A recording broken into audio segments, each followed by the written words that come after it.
حضرت عمار ابن یاسر رضی اللہ تعالیٰ عنہ اس وقت اسلام لائے تھے۔ کچھ لوگوں کا خیال ہے کہ اس وقت 30 لوگ مسلمان تھے اور کچھ نے لکھا ہے 5 لوگ مسلمان تھے۔ السابقون الاولون میں سے ایک جلیل القدر شخص، اسلام کی خاطر جن لوگوں نے سب سے زیادہ قربانیاں دیں ان میں سیدنا عمار ابن یاسر کا خاندان۔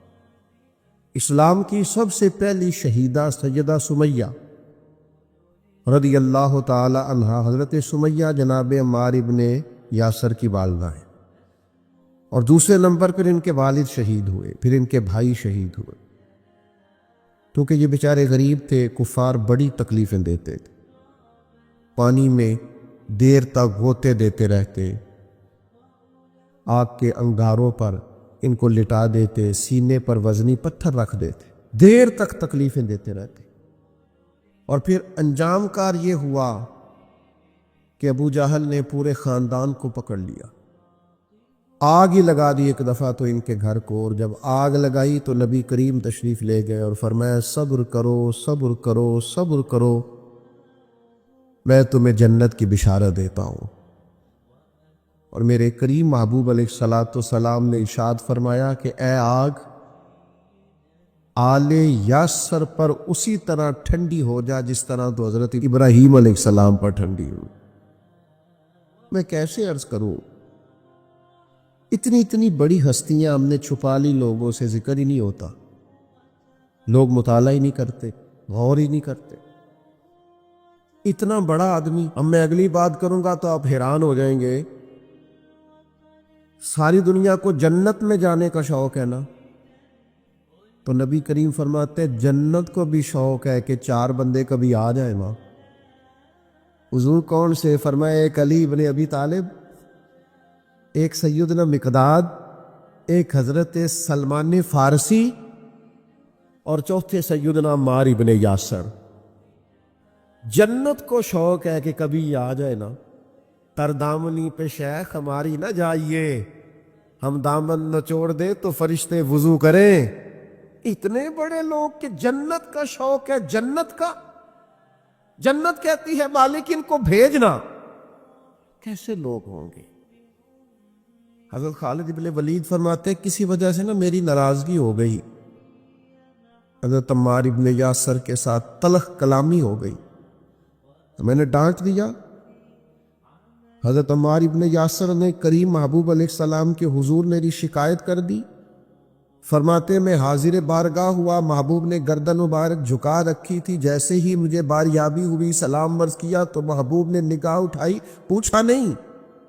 اس پوری روایت میں یہ نہیں ملے گا کہ حضور نے پوچھا ہو کہ بات کیا ہوئی تھی۔ نبی پاک نے فرمایا خالد ایک بات یاد رکھنا، جس نے میرے عمار سے بغض رکھا نا اسے اللہ کی دشمنی مول لینی پڑے گی۔ اللہ کی دشمنی، اتنا بڑا آدمی کہ ان کی ناراضگی رب کی ناراضگی بن گئی۔ لیکن ملنگوں تلنگوں باباؤں کے اس منانے والی قوم،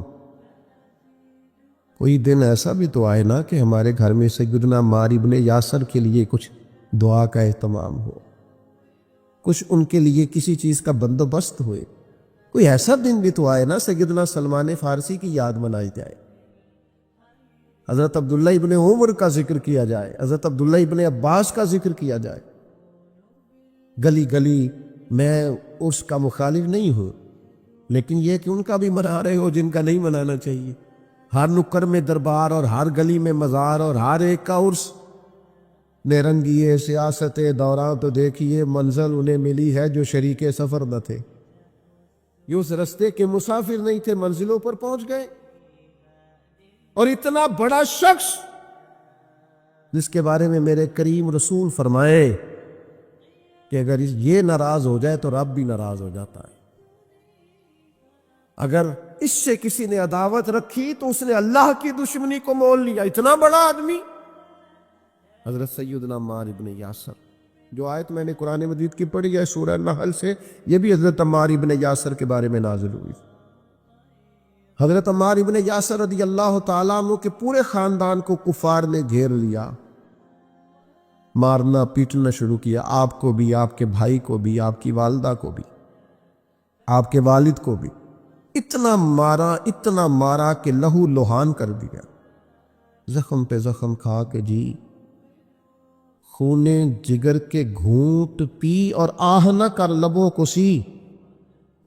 یہ عشق ہے، کوئی دل لگی نہیں، یہ آزمائش حسن ہے۔ اگر کسی کو راہ خدا میں آئے، سیدنا عمار ابن یاسر کی والدہ کو اس طرح مارا کہ ان کی ایک ٹانگ ایک اونٹ کے ساتھ باندھ دی، دوسری کے ساتھ باندھ دی، اور پھر ان کو نیزے مارے حتیٰ کہ 2 حصوں میں کٹ گیا وجود، اور وہ باہمت خاتون درد سہتے سہتے اپنے رب کے حضور حاضر ہو گئی۔ پھر ان کے والد کو شہید کیا، کس کے لیے، کس کے نام پر، کس وجہ سے؟ پھر ان کے بھائی کو شہید کیا۔ پر جناب عمار ابن یاسر وہ سخت صدمے میں تھے، پھر ان کو مار رہے، پھر ان کو مجبور کیا کلمات کفر کہنے کے لیے، ان کے منہ سے نکل گئے، انہوں نے ایسے کلمات کہہ دیے جو معاذ اللہ کفریات تھے۔ اب اتنا زد و کوب ہوا، تکلیف دی، بول دیا انہوں نے، لوگ دوڑے گئے نبی کریم کی بارگاہ میں، عمار تو معاذ اللہ کافر ہو گئے۔ بات بتانے والے نے تو بات بتا دی، پر جو جواب آیا وہ بڑا نرالا تھا کہ حضور اس نے کفر کیا ہے۔ محبوب فرمانے لگے خاموش ہو جا، عمار سر سے لے کر پاؤں تک ایمان ہی ایمان ہے۔ فرمایا ایمان تو اس کے خون کے اندر، اس کے وجود کے اندر، اس کے لہو کے اندر، جسم کے اندر سرایت کر گیا ہے ایمان، اور جس کے سینے میں، گوشت میں، لہو میں سرایت کر جائے وہ کیسے کافر ہو سکتا ہے؟ لیکن چونکہ انہوں نے مجبوراً یہ کہا تھا، پھر وہ خود دوڑے ہوئے آئے، عرض کی یا رسول اللہ پتہ نہیں کیا حال کر دیا کہ میرے منہ سے کلمات نکل گئے۔ محبوب فرمانے لگے تو کلمات کی چھوڑ، دل کی بتا، دل کی بتا، تیرے دل کی کیفیت کیا ہے؟ عرض کی یا رسول اللہ دل تو ہر لمحے کے لیے ایمان پر مطمئن ہے۔ تو محبوب نے فرمایا کوئی بات نہیں، پھر جان بچانے کے لیے ایسا کرنا پڑے تو حرج ہے، کوئی ڈٹ جائے نہ کفر کرے تو اعلیٰ شہید ہے، لیکن اپنی جان بچانے کے لیے کسی نے مجبور ہو کر صرف زبان سے یہ کلمات کہہ دیے تو حرج ہے۔ حضرت عمار کا مسئلہ تھا نا، ایک ایماندار کا مسئلہ تھا نا، اور بندہ وہ ہے جس کی رضا رب کی رضا، جس کی ناراضگی رب کی ناراضگی۔ تو سرکار نے تو بیان کر ہی دیا، لیکن میرے مالک نے کرم فرمایا اس بات کا قرآن میں بیان فرما دیا۔ سورہ نحل دیکھیے، ارشاد فرمایا اللہ تعالیٰ نے، فرمایا من کفر باللہ من بعد ایمانہ، جو بھی اللہ کے ساتھ کفر کرے ایمان لانے کے بعد، الا من اکرہ، مگر وہ جو مجبور کیا جائے، وقلبہ مطمئن بالایمان، لیکن اس کا دل ایمان پر مطمئن ہو، مطمئن بالایمان، دل ایمان پر مطمئن ہو، لیکن مجبور کر دیا جائے اللہ کے ساتھ کفر کرنے پر، تو اس بندے پر کوئی حرج ہے؟ ہاں، حرج کس پر ہے؟ وَلَٰكِن مَّن شَرَحَ بِالْكُفْرِ صَدْرًا، جس کا سینہ اگر کفر کے لیے کھل گیا، مرتد ہو گیا اور جان بوجھ کر کفر کیا، تو فَعَلَيْهِمْ غَضَبٌ مِّنَ اللَّهِ، یہ لوگ اللہ کے غضب کے سزاوار ہیں۔ اور فرمایا وَلَهُمْ عَذَابٌ عَظِيمٌ، ان کے لیے بہت بڑا عذاب ہے۔ لیکن جو مجبور کیا جائے، معنی کیا ہے؟ اس آیت کا معنی کیا ہے؟ مفسرین فرماتے ہیں چونکہ حضرت عمار کے بارے میں آئے تو اس کا معنی یہ ہے کہ رب فرماتا ہے عمار نے کفر نہیں کیا، وہ مجبور کیا گیا تھا۔ اس کی گواہیاں اللہ کا قرآن بیان کرے۔ کیا وہ لوگ اس قابل نہیں ہیں کہ ان کے نام پر جان واری جائے؟ میں بڑا شروع سے مجھے عقیدت ہے سیدنا عمار ابن یاسر، بڑی شروع سے۔ موضوعات بہت زیادہ ہوتے ہیں، ہر عنوان پر بات کرنا کئی دفعہ آسان نہیں ہوتا۔ اتنی عقیدت ہے، میں نے تو اپنے بیٹے کا نام بھی عمار رکھا ہے، فیض و برکات لینے کے لیے۔ اتنے بڑے لوگ، ان کے فضائل، ان کے کمالات، ان کی خوبصورتیاں، یہ المعجم الاوسط کے اندر حدیث ہے۔ ذرا یہ انداز دیکھیے، بندہ سادہ ہے، کافر مارتے ہیں، تکلیفیں دیتے ہیں، پھٹے پرانے کپڑے ہیں، بظاہر لباس بڑا سادہ ہے، تو ذرا کریم کے لفظ تو دیکھنا، یہ ذرا عطا کرنے کا رنگ تو دیکھنا، یہ حضور کے دینے کا، نوازنے کا، رحمت کرنے کا انداز تو دیکھنا۔ حضور فرمانے لگے کچھ لوگ ایسے ہیں کمبل پوش سادے لوگ کہ عام لوگ انہیں کچھ بھی نہیں سمجھتے، لیکن وہ اللہ کو قسم دے دینا، رب ان کی قسم پوری کر دیتا ہے۔ یہ لفظ کہتے کہتے جب گویا صحابہ کی پوری توجہ ہو گئی تو حضور فرمانے لگے وہ رب کو قسم دے دینا، قسم، اللہ ان کی قسم کو پوری کرتا ہے۔ اور فرمایا ان میں یہ میرا عمار ابن یاسر بھی ہے۔ یہ اللہ کو کبھی قسم دے دینا، میرا عمار کبھی کہہ دے کہ مالک تجھے قسم ہو، میں وہ کریم میرے عمار کی قسمیں پوری کر دیتا۔ کمبل پوش سادہ اور انداز یہ کہ نرالے لوگ، اپنا سب کچھ قربان کرنے والے، ماں قربان کر دی حضور کے نام پر، باپ قربان کر دیا، بھائی قربان، جین جان دا کچھ وسا نہیں ہو، جان یار نو دیکھا تے شاد ہو جا، اس سے دل دہن فساد سارے، دل بر نو دے تے آزاد ہو جا، جو رکھے آباد تے رو وسدا، تے جدو کرے برباد ہو دو، برباد ہو جا، مارو مینو مار مکاؤ، کوئی عذر نہ پیش لے آواں، جے سونا ہی میرے دکھ وچ راضی، جے سونا ہی میرے، ماں چلی گئی، باپ چلا گیا، بھائی چلا گیا، وطن چھوڑ کے مدینے آ گئے، جے سونا ہی میرے دکھ وچ راضی تے سکھ نو چولہے ڈاواں۔ اس سکھ کا کیا کرنا ہے؟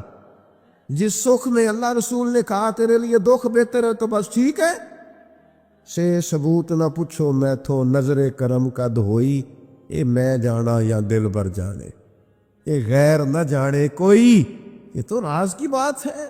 فرمایا یہ ہے وہ عمار، یہ کبھی قسم دے دے تو اللہ قسم بھی پوری کر دیتا ہے۔ اور پھر دلیر آدمی، پتہ کتنی عمر پائی ہے؟ کچھ نے لکھا ہے 91 سال، کچھ نے لکھا 93 سال، کچھ نے لکھا 94 سال، اور آخری وقت بھی لڑتے ہوئے شہادت ہی قبول کی ہے۔ ہاں، عشق سچا ہو تو رب بڑھاپے میں بھی جوانی دے دیتا ہے۔ 94 سال کا بزرگ کیا اتنی ہمت رکھا کرتے ہیں کہ وہ میدانوں میں نکلے؟ لیکن جناب عمار ابن یاسر آخری دم تک جنگ یمامہ میں گئے، ختم نبوت کے محاذ پر جہاد کرنے۔ جنگ یمامہ میں کچھ کھلبلی مچ گئی، کچھ لوگ ادھر ادھر ہٹنے لگے تو حضرت عمار ابن یاسر دوڑ کے پہاڑی پہ چڑھ گئے۔ وہ کہا کدھر جا رہے ہو سارے؟ ادھر آؤ، میں عمار ابن یاسر ہوں، میدان چھوڑ کے نہیں جانا، واپس آؤ۔ لوگوں کو ان کی بات سے ڈھارس ہوئی، فرمایا آؤ سارے مل کے حملہ کرتے ہیں، اللہ اسلام کو فتح عطا فرمائے گا۔ اس جنگ میں ان کا ایک کان کٹ گیا، کہ کافر نے تلوار ماری تو ایک کان کٹ گیا۔ ایک شخص نے تانا دیا، میں اپنے دوستوں سے اکثر کہتا ہوں کبھی تانوں کا مزہ بنا لو نا۔ یہ کوئی بندہ کہو مولوی صاحب، وہ کس وجہ سے کہہ رہا ہے؟ داڑھی کی سنت ہے تے جے کر یار دے نام دا ملے میڑا، انہوں چولی پا لئیے پنجے سٹیے نا۔ بھئی آپ کہے 100 بسم اللہ کی 10 دفعہ کو حاضر ہے، کبھی نہیں، ایک موقع پر بھی پریشان نہیں ہونا۔ آپ کو اس کے نام کا تانا ملے تو صحیح، اس کا تو مزہ ہی بڑا ہے، اس کا سرور ہے، آپ لے کر تو دیکھیں، مزہ بڑا ہے۔ ہمارے ایک بزرگ تھے، استاد تھے، لوگ کہتے تھے ڈاڈے بڑے ہیں، تو ہم کبھی ان کے ساتھ گزرتے تھے یا وہاں سے ہو کے آتے تھے تو لوگ تانے دیتے تھے، آپ یقین کریں مزے کی بات ہے، وہ تانا دیتے تھے ہمارا دل ٹھنڈا ہوتا تھا۔ اسی کہنے سے تو ہمیں پتہ ہی نہیں، ہاں تو انہوں پتہ ہی نہیں کیا کہا تھا درویش نے، تے پوچھو نا انہوں جنہیں پیتی آ، پھر انہوں تے کی بیتی آ جنہ اج وچکارے توڑ دیتی، جئی نیتی جئی نہ نیتی آ۔ کہ تو اسے پوچھ جسے اس درد کی لذت کا پتہ ہے، اس کے ذائقے کا جسے پتہ اس سے بات کر۔ ایک خاتون کا میں تذکرہ پڑھ رہا تھا، اس کا بیٹا اپنی اماں سے اکثر کہا اماں تو میرے پیچھے ہی پئی رہنی ہر ویلے، اے کھا لے کڑتا پا لے جراباں کی تنگ کیتا ہے تو، کسی دی زندگی ایڈی اوکھی نہیں کری تے۔ اس نے کہا پتر یہ اونی دیر نہیں پتہ لگنا جنی دیر تیرے بال نہ ہوئے، ادو پہلا سمجھ آنی تو خاتون کہنے لگی دعا ہے میری کہ میں تب تک زندہ رہوں، اور جب تجھے سمجھ آ جائے تو پھر تو مجھے بتائے کہ اماں مینو آ گئی ہے، میری دعا ہے۔ تو پھر وہ موقع آ گیا، وہ بوڑھی کہتی ہے میں زندہ ہی تھی، اس کے بچے ہو گئے۔ پھر وہ جب اٹھاتا، وہ رکھتا، وہ پیار کرتا، وہ محبتیں کرتا، تو میں کہ پتر کیوں زندگی تنگ کرنے والا دی، مرضی نہ جین دے نہ وہ کہنے لگا اماں جی سمجھ یہ نئی نسل ہے، بنا تجربوں کے نہیں مانے گی، یہ تجربہ کر کے مانتے ہیں، تجربے سے پہلے ماننے کو تیار نہیں ہوتے۔ میرے عزیز، یہ جس کے دل میں عقیدت آ جاتی ہے، محبت آ جاتی ہے، زاویہ آ جاتا ہے، اس کا رنگ اور ہوتا ہے۔ آپ کو نہیں ہے کوئی مسئلہ نہیں، کوئی پابندی نہیں، بیعت ہونا فرض نہیں، واجب نہیں، ضروری نہیں، آپ ایزی رہیں، نماز پڑھیں، عبادت کریں، حلال حرام کی تمیز کریں، کافی ہے۔ لیکن اگر کوئی کسی سے پیار کرتا ہے تو پھر آپ کو اعتراض بھی نہیں ہونا چاہیے، اس کا اپنا مسئلہ ہے۔ آپ کا حضرت عمار ابن یاسر رضی اللہ تعالیٰ پربہار زندگی، بلکہ وہ اس کا لطف لیتے تھے، اس کا ذائقہ ان کی طبیعت کے اندر ہمیشہ موجود رہتا تھا۔ امام بہقی نے روایت لکھی ہے، حضرت عمار ابن یاسر ایک جگہ بیٹھے تھے تو کسی بیمار کا تذکرہ ہو رہا تھا، تو ایک دیہاتی بولا، وہ دیہاتی بول کے کہنے لگا میں تو کبھی بیمار ہوا ہی نہیں۔ تو حضرت عمار ابن یاسر کہنے لگے پھر تو ہم میں سے نہیں ہے، اس لیے کہ رب تو جس سے محبت کرتا ہے اسے آزماتا ہے، تو تجھے آزمایا ہی نہیں، تو کبھی بیمار ہی نہیں ہوا، تو کبھی تکلیف سے ہی نہیں ہوا۔ فرمایا رب جس سے پیار کرے اسے آزماتا ہے، پر اس کے گناہ یوں جھڑتے ہیں جیسے پت جھڑ میں درختوں کے پتے جھڑا کرتے۔ اللہ تو آزماتا ہے، وہ تو آزما کے معاف کرتا ہے، گناہ بخش دیتا ہے۔ حضرت عمار ابن یاسر رضی اللہ تعالیٰ عنہ، ان کا اپنا فقر، ان کا اپنا تقوی، ان کی اپنی خوبصورتی، تو وہ میں بتا رہا تھا کہ ان کا کان کٹ گیا جنگ میں، تو کسی شخص نے ان کو تانا دیا، کان کٹے والے۔ آپ فرمانے لگے او بھائی تو نے تانا دیا، ہمیں مزہ آیا، جب تک کان سلامت تھا اتنا پیار نہیں تھا، جب سے یہ اللہ رسول کے رستے میں کٹ گیا ہے سب سے زیادہ پیارا یہ کان لگتا ہے، اس لیے کہ جائیداد کے قبضے میں تو نہیں نہ کٹا، یہ کوئی روزی روٹی کمانے کے چکر میں تو نہیں نہ کٹا، یہ کر یار دے نام دا ملے میڑا، انہوں چولی پا لئیے پنجے سوٹیے نہ اس کے نام پہ کٹا ہے، تو میں تو اس کا مزہ ہی بڑا لیتا ہوں، مجھے تو سب سے زیادہ پیارا یہ لگتا ہے۔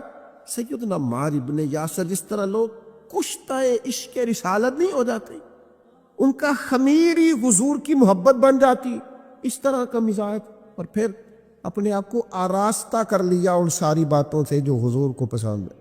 ساری زندگی مغرب کے بعد 6 رکعتیں نہیں چھوڑی حضرت عمار ابن یاسر، اوابین ہمیشہ پڑھی۔ کسی نے کہا کیوں پڑھتے ہو؟ کہا میرے نبی کریم نے مجھ سے فرمایا جو مغرب کے بعد 6 رکعتیں پڑھے اس کے گناہ سمندر کے جھاگ کے برابر بھی ہوں تو اللہ معاف کر دے گا۔ جہاں جہاں محبوب نے توجہ دلائی، ان لوگوں کا کوئی خمیری ایسا تھا وہ پوری طرح اس جگہ پہ مضبوط ہو گئے۔ ایک آدمی نے کہا میرا مکان دیکھ جائیں، تشریف لے کے، مکان بڑا عالیشان تھا، بڑی دعائیں فرمائی، بڑی محبت کی اس شخص کے لیے، بڑی آپ کے اچھے جذبات کا اظہار کیا، لیکن تھوڑی دیر کے لیے چپ کر گئے۔ کہنے لگا حضور چپ کیوں کیے؟ فرمانے لگے تمہیں بتانا چاہتا ہوں مکان پیارا تو بڑا ہے، پر ایک دن یہ چھوڑ کے جانا ہے، یہ ہمیشہ رہنے والا او پیا دس دیا قبراں جنہاں تے پھول پے، ادھروں کوئی بھی نہیں آؤندا، ادھروں تے لکھاں گئے، ایک دن اسے چھوڑ کے۔ ایسے موقع پر توجہ دلائی، آخرت کی طرف ذوق بنایا کہ ہر شخص کا دل نرم ہو۔ مکان پیارا ہے، خوبصورت ہے، دیواریں اعلیٰ ہیں، اس کی چھت مضبوط ہے، اس میں رہنا خوب ہے، لیکن یہ ہمیشہ کے لیے، ہمیشہ کا گھر تو کوئی اور ہے، پکا ڈیرا تو کوئی اور ہے، کسی اور وطن کے باسی ہے، یہ وطن چھوڑ کے جانا، اصلی رستے پہ جا کے اصلی مقام پہ وقت گزارنا، یہ عارضی ہے، مستقل نہیں ہے، تھوڑے وقت کے لیے، جز وقتی ہے، کل وقتی۔ یہ مزاج تھا سیدنا عمار ابن یاسر رضی اللہ تعالیٰ عنہ کا۔ 21 مہینے تک کوفے کے گورنر بھی رہے حضرت عمار ابن یاسر، حضرت عمر فاروق نے بنایا تھا۔ 21 ماہ کے بعد حضرت عمر نے بندہ بدل دیا، پھر میں فلاں آپ کی جگہ جائے، حضرت عمر نے بلا کے کہا میں نے کچھ حکمتوں کے تحت آپ کو تبدیل کیا ہے، تو آپ ناراض تو نہیں؟ تو یہ فقیر لوگ جو ہوتے ہیں ان کا فقر بڑا پکا ہوتا ہے۔ یہ جو لوگ تقوی والے ہوتے ہیں نا، ان کے دل کی کیفیت عہدوں سے، پیسوں سے، خوشامدوں سے جڑی نہیں ہوتی۔ سیدنا عمر کی بارگاہ میں عرض کرنے لگے، کہنے لگے امیر المومنین، میں وہی عمار ابن یاسر ہوں، جب آپ نے گورنر بنایا تھا پھر بھی کوئی فرق نہیں پڑا تھا، کوئی خاص خوشی نہیں ہوئی تھی، ذمہ داری تھی، اور جب اتر گیا ہوں تو فرق پھر بھی کوئی نہیں پڑا۔ آسی کسے دے کچھ بھی نہیں لگ دے، نہ کوئی ساڈا دردی، کوئی فرق نہیں، بن گئے تب بھی مسئلہ کوئی نہیں، اتر گئے تب بھی مسئلہ۔ کیوں؟ اس لیے کہ جو شان انہیں حضور کی بارگاہ سے ملی ہوئی تھی وہ کسی عہدے کی محتاج نہیں تھی۔ جناب فاروق اعظم کا دل بھی ٹھنڈا ہو گیا بات سن۔ حضرت عمار ابن یاسر، اور پھر ایک اور ان کے اندر عادت تھی، یہ آج کی میری گفتگو کا آپ نے یہ ایک حصہ ضرور یاد رکھنا، حضرت عمار ابن یاسر جیسے جلیل القدر آدمی سے یہ ضرور آپ نے بات سیکھنی ہے۔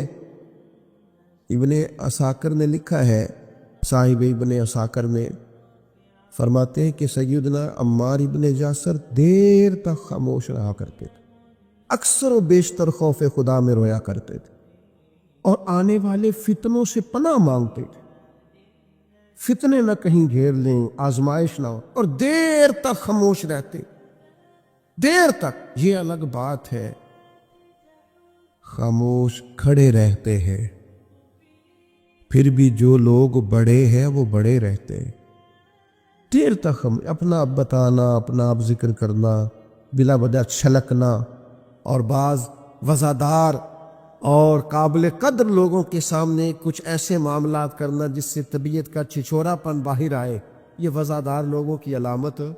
دیر تک کھڑے رہتے، دیر تک خاموش رہتے، دیر تک ان کی طبیعت لگی رہتی۔ سیدنا عمار ابن یاسر رضی اللہ تعالیٰ عنہ، پھر آپ حیران ہوں گے کہ حضرت عمار ابن یاسر رضی اللہ تعالیٰ عنہ کے ساتھ لوگوں کا رویہ کیسا تھا۔ ہر شخص ان سے پیار کرتا، ہر شخص کے دل میں ان کے لیے محبت جاگتی، ہر ایک ان کے لیے وارفتگی اپنے دل میں محسوس کرتا۔ نبی رحمت صلی اللہ تعالیٰ علیہ وسلم نے پیار کیا تو یوں لگا جیسے حضرت عمار ابن یاسر کو جاگ گئی محبوب ہو گئے، جدھر جاتے محبتیں، پیار، خلوص۔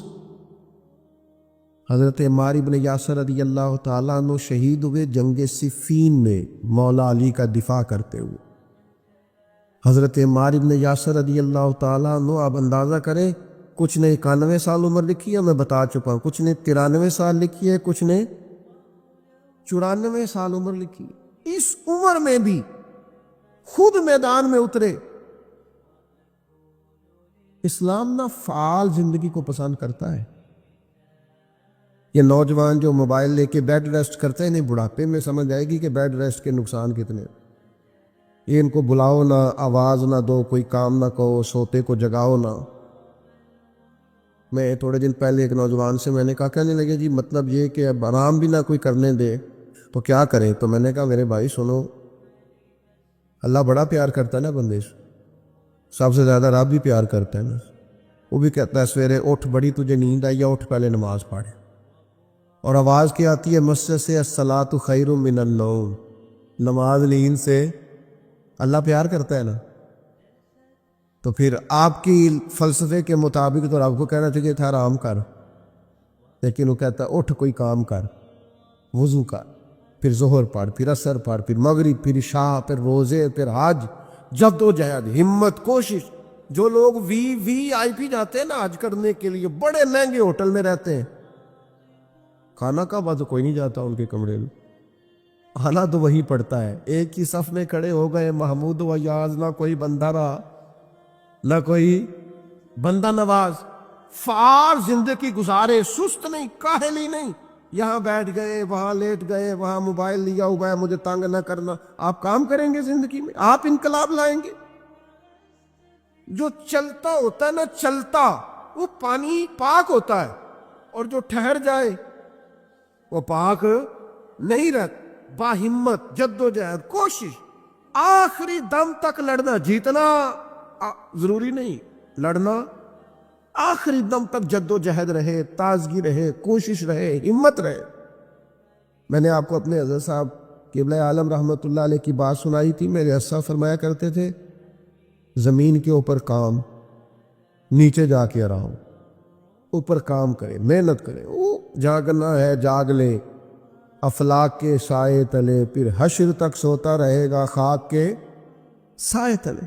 تھوڑی نیند کر لیں، تھوڑا کھانا کر لیں، تھوڑا آرام کر لیں، لیکن مہربانی کریں، یہ جو زندگی ہے نا آرام پسندی والی، یہ زندگی بڑی تکلیف دہ، اس میں بڑے کام رہ جاتے ہیں، بندے کے ذمے جو ذمہ داریاں ہوتی ہیں وہ رہ جاتی، فعال جد و جہد، کوشش، ہمت، بالکل آخری وقت تھا سیدنا عمر فاروق کا، زخم لگا ہے، خون بہ رہا، تو حضرت عمر رضی اللہ تعالیٰ عنہ، آخری وقت ہے، کچھ دیر کے بعد وصال ہو گیا، ایک نوجوان آپ کے سامنے سے گزرا تو اس کا پاجامہ یا تام ٹخنوں سے نیچے تھا، تو بخاری شریف میں موجود ہے، وہیں بول کے بستر علالت پر سیدنا عمر فرمانے لگے، او بھائی یہ ٹخنے ننگے کر لیں، یہ میرے نبی کی سنت ہے۔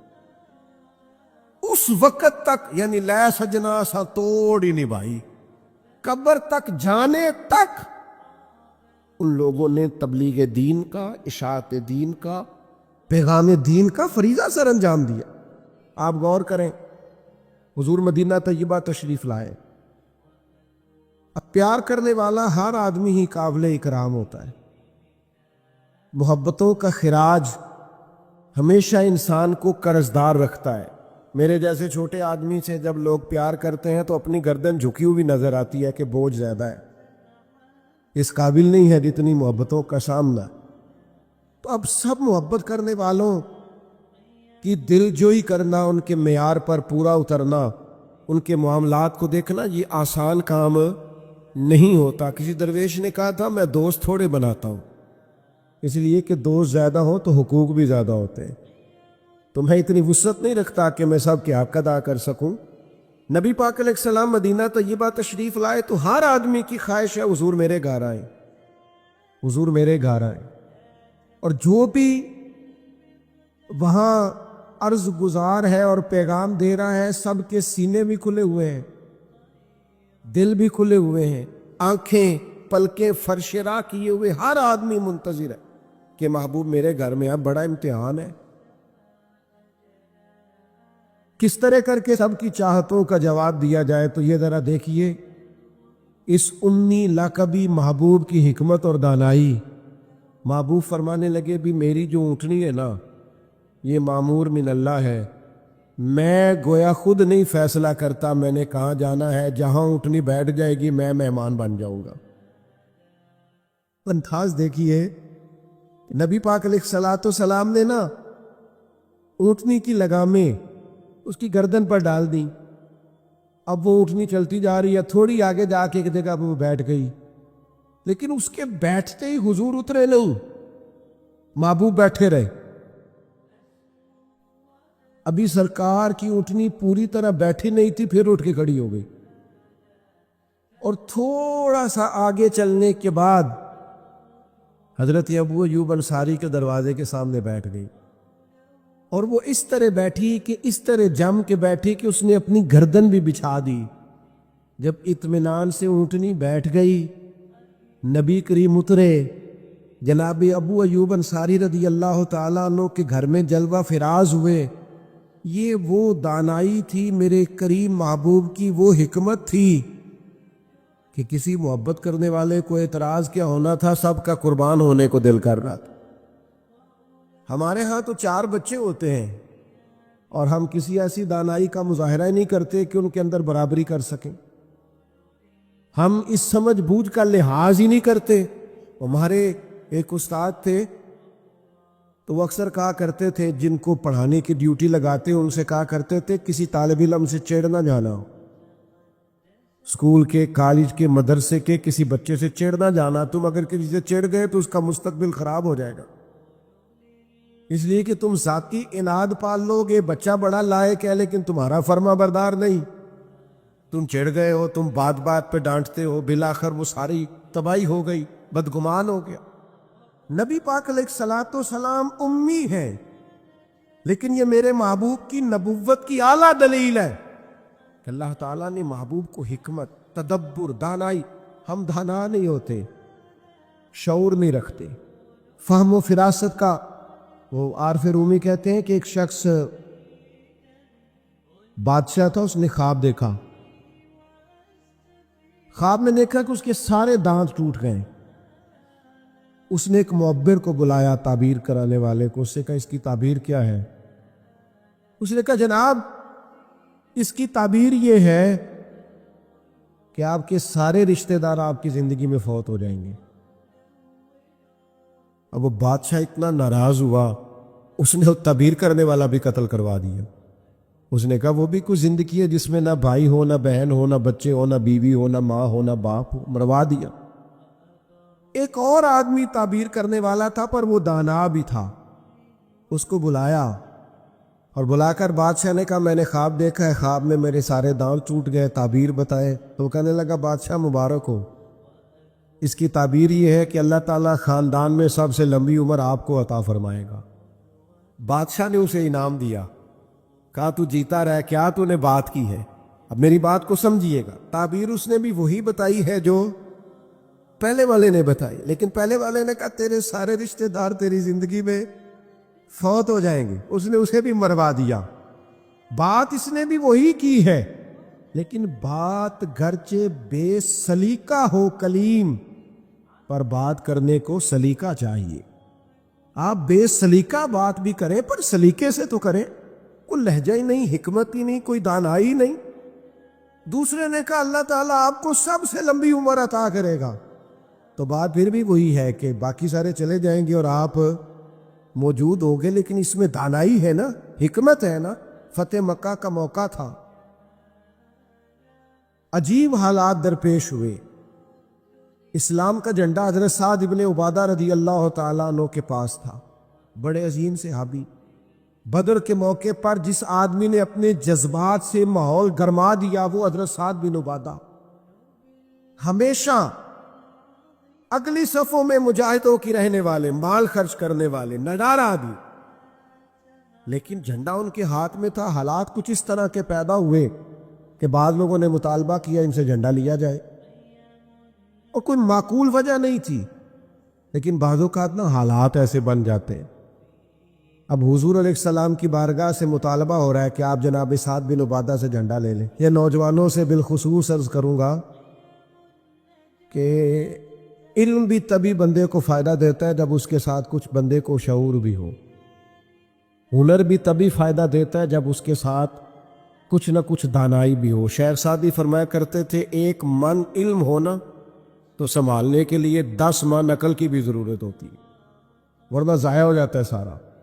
دانائی، تدبر، یہ دیکھیے امی لقبی محبوب سے ہم نے دانائی سیکھنی ہے، تدبر سیکھنا ہے، فہم و فراست سیکھنی ہے۔ زندگی میں شعور کس کو کہتے ہیں یہ حضور ہمیں سکھائیں گے۔ کہ جناب حضرت سعد بن عبادہ کو اتارنا ہے۔ اب بڑے بڑے دانا صحابہ کہہ رہے تھے یا رسول اللہ کوئی ایسی بات نہیں ہے، حالات اس طرح کے ہیں، کیسے یہ فیصلہ کریں؟ حضور نے فرمایا کوئی مشکل نہیں، اتار دیتے ہیں، بدل دیتے ہیں، ان سے منصب لے لیتے ہیں۔ یا رسول اللہ یہ آسان نہیں ہے، کیسے؟ فرمایا ابھی دیکھنا تم، یہ اللہ تعالیٰ نے میرے محبوب کو حکمت کی خزانوں کی کنجیاں عطا فرمائی۔ نبی کریم علیہ السلام نے فرمایا سعد بن عبادہ جھنڈا دے دیں آپ واپس، اب آپ لشکر کے علم بردار نہیں رہے۔ انہوں نے بوجھل ہاتھوں سے جھنڈا تھما ہوا تھا، پریشان تھے کہ کوئی ایسی بات نہیں۔ جب حضور نے کہا دیں تو وہ غلام تھے، سانو قید سجن دا گہنا ہے، وہ جینجے رکھے ایسا اونج رہنا ہے۔ انہوں نے اسی وقت جھنڈا تھما دیا، خوش ہو کے تھما دیا۔ لیکن یہ میرے محبوب کی حکمت ہے، محبوب نے جناب سعد بن عبادہ سے جھنڈا لیا اور قریب ان کے جوان بیٹے کھڑے تھے، محبوب نے جھنڈا انہیں دے دیا۔ فرمایا کمان تیرے ہاتھ میں ہے۔ باپ کا قد اس وقت 10 فٹ زمین سے اونچا ہو جاتا ہے جب اس کا بیٹا اس کی جگہ پہ بیٹھ جاتا ہے۔ وہ کہتا ہے میری فکر گئی، میں اب بے فکر ہوں۔ جب انہی کے بیٹے کو وہ منصب ملا تب حضرت سعد بن عبادہ کے چہرے کی کیفیت یہ تھی کہ وہ گویا اپنی آنکھوں اور اپنے چہرے سے بتا رہے تھے میں تو خود جھنڈا پکڑ کے اتنا راضی نہیں تھا جتنا اپنے بیٹے کے ہاتھ میں دیکھ کے راضی ہوں۔ یہ آپ تدبر سیکھیں۔ میں اپنے نوجوانوں کو دیکھتا ہوں جذباتی مزاج، بھاگتے دوڑتے، بے چین، پریشان، الجھے ہوئے۔ ابھی میں ملک سے باہر تھا، میرے ساتھ اکثر ایسے ہوتا ہے۔ بیرون ملک جو لوگ ہوتے ہیں نا، وہ زیادہ پریشان ہوتے ہیں پاکستان کے حالات کو لے کر، وہ زیادہ خبریں دیکھتے ہیں۔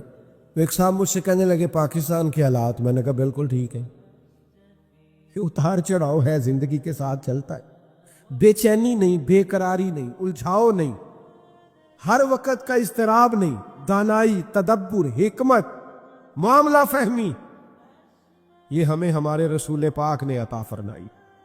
آپ اپنی زندگی کو سلیقے سے گزاریں، قیمتی بنائیں۔ آپ اپنے وجود سے بڑا کام لے سکتے ہیں، لیکن کیا ہے، دانائی نہیں ہے، جذباتی مزاج، اور جذباتی پن ہماری طبیعتوں کا حصہ ہے۔ جذباتی فیصلے، جذباتی باتیں۔ ہمارے دیہاتوں میں چودھری فیصلہ کس کے حق میں کرتے ہیں؟ جو پہلے آ جائے، وہ سچا ہے یا جھوٹا ہے، پہلے گیا ہے، بس انہیں مینوں پہلا آکھیا تسی تے آئے ہی نہیں، اسی بات میں فیصلہ دے دیا۔ دانائی، تدبر، یہ رسول اللہ صلی اللہ علیہ وسلم نے ہمیں سکھایا۔ امی لقبی ہے حضور۔ اور دوسری بات، انسان کے پاس جو سب سے قیمتی چیز ہوتی ہے نا، وہ اس کا کردار ہوتا ہے۔ آپ نے زندگی میں نقوش کیا چھوڑیں؟ آپ جہاں رکے، جہاں بیٹھے، یہ ایسا تو نہیں زندگی میں کہ یہ 10 دوست پرانے، یہ 10 دوست آج کل کے ہیں اور ان کے درمیان بھی غیبتیں جاری ہیں، بس کام ختم ہونے کے قریب ہے، اور پھر اس کے بعد اور کوئی 4 دوست ہم تلاش کریں گے۔ اچھے نقوش نہیں چھوڑتے، کتنی خوشیوں سے رشتے طے پاتے ہیں، لیکن وہ تھوڑا وقت نہیں گزرتا تو ساری سوچیں، سارے نظریات گدلے اور میلے کچیلے ہونے لگ جاتے، وہ ساری محبتوں کو زنگ لگنے لگ جاتا ہے۔ عظمت کردار، بلندی، آپ کے افکار، آپ کا اچھا گمان، آپ کی سوچیں، آپ حیران ہوں گے۔ اللہ تعالیٰ نے نبی پاک کا وجود ہی معجزہ بنایا ہے، لیکن جب حضور کے اپنوں نے دلیل مانگی نا، اپنوں کو مطمئن کرنا بڑا مشکل کام ہوتا ہے۔ قریبیوں نے دلیل مانگی، قریش مکہ نے، کہ آپ نبی ہیں تو دلیل دیں۔ نبی پاک علیہ السلام نے اپنے اپنوں کو معجزہ نہیں دکھایا، بلکہ قرآن مجید فرماتا ہے کہ محبوب نے کہا فَقَدْ لَبِثْتُ فِيكُمْ عُمَرًا مِّن قَبْلِهِ أَفَلَا تَعْقِلُونَ۔ میں کوئی باہر سے نہیں آیا، میں نے اپنی اس سے پہلے کی ساری عمر تمہارے درمیان گزاری ہے، 40 سال یہاں گزارے، اپنے ماں کی گود میں بھی، نانا کے کندھوں میں بھی، جناب ختیجہ کا دولہا بن کے بھی، بیٹیوں کا باپ بن کے بھی، میں نے سارا وقت تمہارے بیچ گزارا۔ افلا تعقلون، تمہیں عقل نہیں؟ گویا محبوب ان سے فرما رہے ہیں کہ میری جیسا سچا ہے تو لا کے دکھاؤ، باہر سے نہیں آیا، تمہارے درمیان رہا۔ یار یہ مشکل کام ہوتا ہے، چاروں جانب ماحول خراب اور بندہ پھر ٹھیک رہے۔ اکثر لوگ تو اپنے بچے کی غلطی نہیں نکالتے، کہتے دوستوں نے خراب کر دی ہے۔ اماں کہتی ہے منڈا میرا ٹھیک سی، دوستوں نے خراب کرتا ہے۔ میں نے کہا چلیں اچھی طرح سے سوچ لیں، ہو سکتا ہے دوست ٹھیک ہو، آپ کے بچے نے سارا ماحول گڑبڑ کر دیا ہو۔ یہ جان چھڑانا تو آسان ہے، لیکن سارے ماحول کے اندر کردار کی عظمت۔ جب نبی پاک علیہ السلام نے مختلف بادشاہوں کو خطوط لکھے نا، اسلام قبول کر لو، تو کیسر روم کو بھی خط لکھا۔ کیسر سیانا آدمی تھا۔ سیانے لوگ جو ہوتے ہیں وہ زمینی حقائق دیکھتے ہیں، جذباتی فیصلے نہیں کرتے، وہ معاملہ فہم ہوتے ہیں۔ آج کل جس طرح میں اور آپ ہیں نا، تصویروں کے اندر زندگی گزار رہے ہیں، لائکس، ویوز، کمنٹس، اسی پر زندہ ہیں۔ لوگ ان پر وقت نہیں گزارتے تھے، اس سمجھدار لوگ۔ کیسر روم کے پاس میرے محبوب کا خط گیا، اس نے فوراً نہیں فیصلہ کیا، کہنے لگا کوئی، ورنہ بہت سارے ایسے بدبخت بھی تھے معاذ اللہ جنہوں نے حملے کی تیاری شروع کر دی، ہمیں خط لکھا ہے اسلام قبول کرو ہم حملہ کریں گے، لیکن یہ سیانا آدمی تھا۔ اس نے لوگوں سے کہا یہاں اگر کوئی سردار آیا ہوا ہو نا، مکے کا، تجارت کی غرض سے سردار آیا کر دے، کوئی سردار آیا ہوا ہو تو میری ملاقات کراؤ۔ جناب ابو سفیان ابھی مسلمان نہیں ہوئے تھے، اور ہر جنگ میں قریش مکہ کی لیڈ وہ کرتے تھے، وہ ان دنوں وہاں گئے ہوئے تھے۔ تجارت کی غرض سے بلا لیا. اب کیسر نے سامنے کھڑا کیا. بخاری شریف سے لے کر کتب سیرت میں تمام جگہ کتب احادیث میں آپ کو الفاظ کے اختلاف کے ساتھ لیکن مفہوم ایک ہی یہ روایت ملے گی. کیسر نے سوال کرنے شروع کیے جناب ابو سفیان سے. پہلے پوچھا آپ کون ہے؟ کہ میں سردار ہوں. کوئی رشتہ؟ کہنے لگے جس محبوب نے آپ کو خط لکھا ہے میں رشتے میں چچا ہوتا ہوں. کہنے لگے بتائیے اس محبوب نے دعویٰ نبوت کیا ہے، ان کے خاندان میں ماضی قریب میں کسی اور نے بھی کیا ہے؟ کہا نہیں. کہا کوئی بادشاہ گزرا ہو ان کے خاندان میں؟ قریب کا کوئی نہیں. کہا یہ بتائیے ان کے ماننے والے امیر ہیں کہ غریب؟ تو ابو سفیان کہنے لگا ماڑے بندے. میں آپ مجھ سے ناراض نہ ہوئیے گا لیکن محفل میلاد میں بھی ماڑے بندے آتے ہیں. سیاسی سماجی لوگ بھی آتے ہیں کسی سے ادھاری ٹوپی لے کے. ان کا خیال ہوتا ہے چلو میلاد کی محفل کی بھی قیادت جلدی سے ہم لے لیں، جلوس بھی جلدی سے قبضہ کر لیں، کل کو ان لوگوں کو پاس بھی جانا ہے الیکشن کے دنوں میں. لیکن غریب لوگ. پر ہمارا حال یہ ہوتا ہے کہ جس کو 35 سال ہو گئے فجر کی اذان پڑھتے وہ بیچارہ میلاد کی محفل کی بھی صدارت نہیں کر سکتا. وہاں بھی جن کے ہاتھوں میں نوٹوں کی دتیاں اچھی ہوں ان کی سیٹیں اگلی ہوتی ہیں. یہ ذوق ٹھیک نہیں. یہ اس محفل کے وقار کے حق میں نہیں. یہ بات یہ بڑی بلند و بالا محفل ہے، اس کا معیار اور ہونا چاہیے. پوچھا سردار نے ابو سفیان بتائیے ماننے والے کون ہیں؟ کہ غریب. اب میں یہ بتاؤ تمہاری کبھی ان سے جنگ بھی ہوئی ہے؟ کہ ہوئی ہے. نتیجہ کیا نکلا؟ کہ کبھی ہم فتح یاب ہوئے کبھی وہ. کہنے لگا اچھا یہ بتائیں ان کے ماننے والے گھٹ رہے ہیں بڑھ رہے ہیں؟ ابو سفیان کہنے لگا جی بڑھ تو روز بروز رہے ہیں اور نتیجہ خیز ہو رہی ہے دعوت. اس نے کہا اچھا یہ بتائیں جنہوں نے دعوی نبوت کیا ہے کیا کبھی انہوں نے جھوٹ بھی بولا ہے؟ ابو سفیان کہتے ہیں کہ میں ایک منٹ کے لیے سوچ میں مخالف تھا نا، مخالف رائے دے رہا تھا،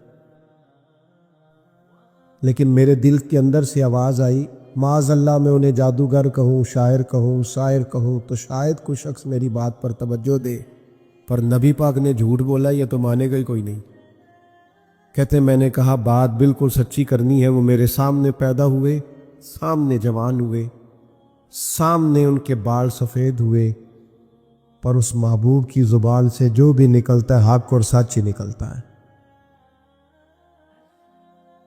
میں کیسے آپ کو یہ بات عرض کروں کہ بغیر وجہ کے لوگ جھوٹ بولتے، ان کا کوئی فائدہ نہیں، کوئی دنیاوی نفع بھی نہیں، جان بوجھ کے ڈنگے مارتے ہیں بڑھ کے، کوئی لینا دینا ہی نہیں، بلا وجہ جھوٹ. یہ انسان کے کردار کو داغدار کر دیتا. دنیا کے کسی بڑے تاجر پر ہاتھ رکھیے، بڑے سے بڑے بزنس مین پر، اس سے پوچھئے کہ تمہاری بزنس میں کامیابی کی وجہ کیا بنی؟ انویسٹمنٹ زیادہ کی تھی، پڑھے لکھے زیادہ تھے. آپ کو ہر بزنس مین کہے گا صرف اللہ نے میرا مارکیٹ میں اعتبار بنا دیا تھا. جس کا اعتبار مارکیٹ میں اچھا ہوتا ہے لوگ کہتے ہیں بندہ ٹھیک ہے، سچ بولتا ہے، اس کا کاروبار چلتا ہے. کبھی جھوٹ اور بددیانتی اور فریب سے بھی قومیں آگے بڑھی. ابو سفیان کہتے ہیں مجھ سے پوچھا، ایک سوال یہ بھی تھا ان سوالوں میں کہ خاندان کیسا ہے؟ تو میں نے کہا خاندان تو قریشی اور ہاشمی ہے، اعلیٰ خاندان محبوب کا. تو کہتے ہیں میں نے کہا بادشاہ کو نتیجہ ہی دے، اتنے تو نے سوال کیے. تو کہنے لگا نتیجہ تو نکل آیا ہے. تم نے کہا ماننے والے غریب لوگ ہیں تو نبیوں پر ہمیشہ پہلے غریب لوگ ہی مان لاتے ہیں.